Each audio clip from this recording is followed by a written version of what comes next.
Buongiorno a tutti ragazzi. L'Amazzonia, che sarebbe il polmone del mondo, che produce il 20% dell'ossigeno di tutto il mondo nell'atmosfera, è in fiamme, ragazzi. Sono 17 giorni che avanza al ritmo di 3 campi da calcio al minuto. Pensate un poco come sta camminando di brutto.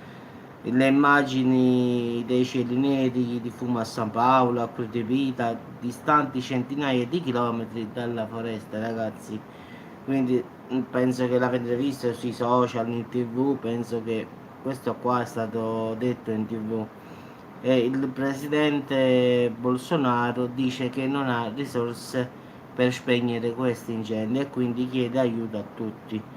Lui lo ammette, non ha le risorse per spegnere tutti questi fuochi che poi sono di natura dolosa, cioè sono i contadini che mettono, diciamo, danno fuoco per prendere la terra alla foresta, quindi lo fanno per uno scopo personale, solo che stavolta ci sono stati 6 volte di più gli incendi degli anni scorsi, in effetti, quindi è peggiorata la situazione.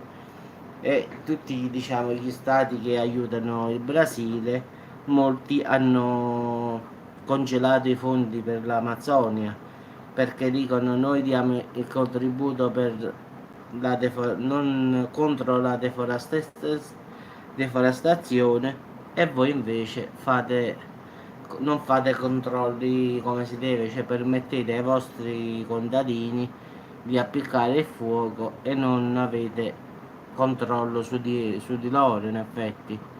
Quindi diciamo sono stati stanziati 65 milioni di euro che purtroppo li hanno congelati perché dicono l'Amazzonia è nostra e non vostra, cioè l'Amazzonia è quella del polmone del mondo, quindi gli stati vogliono aiutare a tutti quanti, però anche lo Stato brasiliano non fa nulla contro queste persone, cioè non è possibile che ogni anno si ripeta la stessa storia, quindi diciamo un battibecco c'è stato in effetti, quindi anche gli stati giustamente hanno ragione, noi stanziamo miliardi e miliardi di euro per salvaguardare questo polmone e lo Stato brasiliano non si adegua, invece di mettere, come dicono i paesi, diciamo, di tutto il mondo, metti 100 persone a vigilare, 1000 persone, quando ne occorrono? 2000, mettine 2000.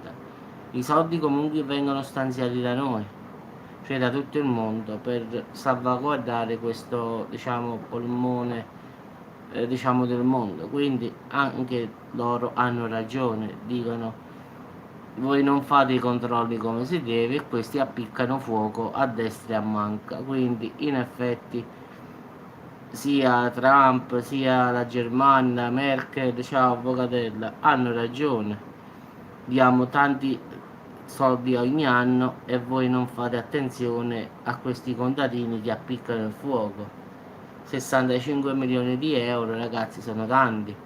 Quindi potrebbero pagare tranquillamente anche 3-4 mila persone per il controllo del territorio. È vero che la foresta amazzonica è grande, ma pur vero che con 3-4 mila persone in giro per la foresta, come è un lavoro in effetti, si eviterebbero tanti danni. Questi contadini purtroppo danno fuoco all'Amazzonia per prendersi la terra, quindi questo è il loro scopo.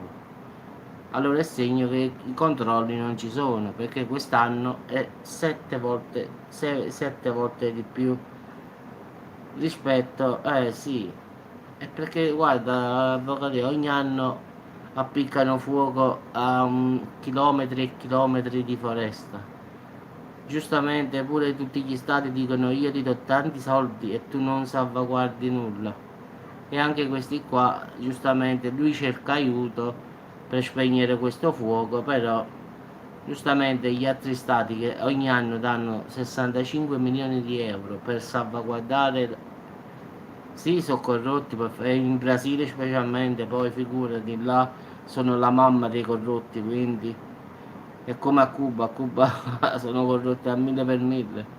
Quindi diciamo che questi stati sono Brasile, sono tutti corrotti. Allora giustamente hanno congelato i fondi e dicono non ti diamo nulla perché voi non diemo quale. Mamma, ci sentiamo al prossimo video ragazzi, ciao avvocatella e come sempre speriamo che non faccia video di terremoti. Fino a stamattina nessun terremoto, quindi stiamo calmi.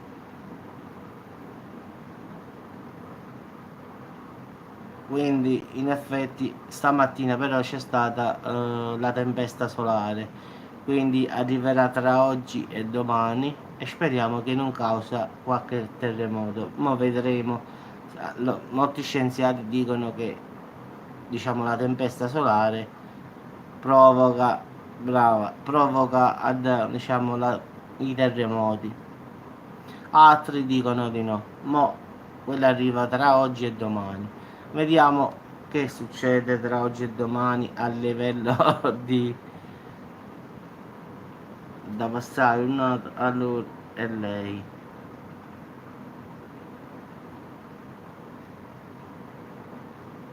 Avvocato, tu hai scritto tu a da passare un nato? O lei?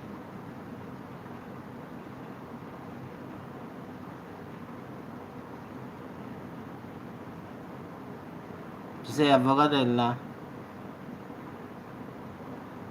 E il messaggio da passare un nato era lei? Perché non riesco a distinguere così. Però non credo che tu riuscivi a scrivere da passare una nota così perfetta, quindi ho pensato che lei. L'ho bloccata, quindi è rimasta quella là buona al finale. Questa è proprio di ferro. Proprio a mattina sta in giro.